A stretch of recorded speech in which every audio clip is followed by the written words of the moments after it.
Nó luôn kìa. Thế cái nó ta tổ tụi chúng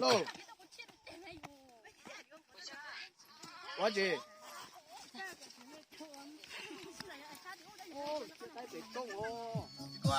thế cái nó sẽ ổ đi cho nó nói cho nhiệt chế bắt thì chế cho nó ta tổ xe ổ Bên nó chỗ con thấy chế à? cái kia ô đặt cho sư nó mô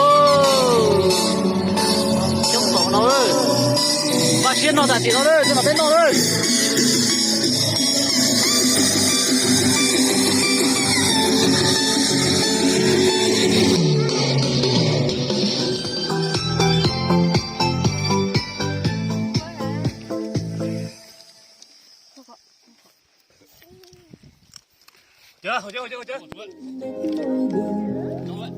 ngẹn ngào đến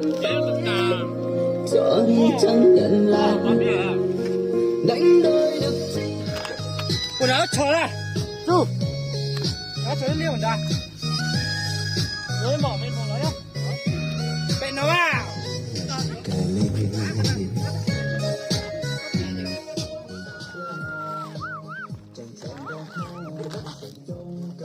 chú cứ cho nó mò tài gì thật luôn một chế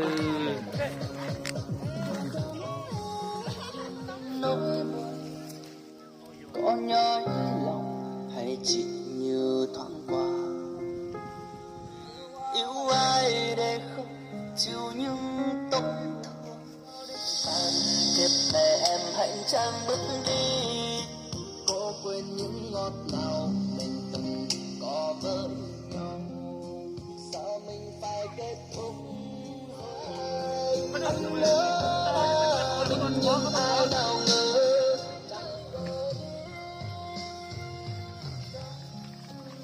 이제 뺐다 내가 떨어 그거 아니에요 아까 내가 들고 거의 건너갈 수 있을 muốn nó cay xe nó cay xe ở xe nó ư 내가 không xuống rồi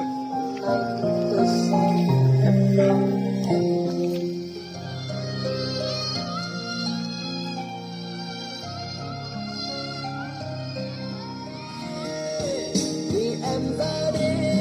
là điều em biết mình vì đánh mất em ngày trôi mưa thấm nhìn nhau lạ lắm em ngầm đắng với chiếc nhẫn em trao sẽ còn mình tôi em tôi giặt quá bé à trong cháu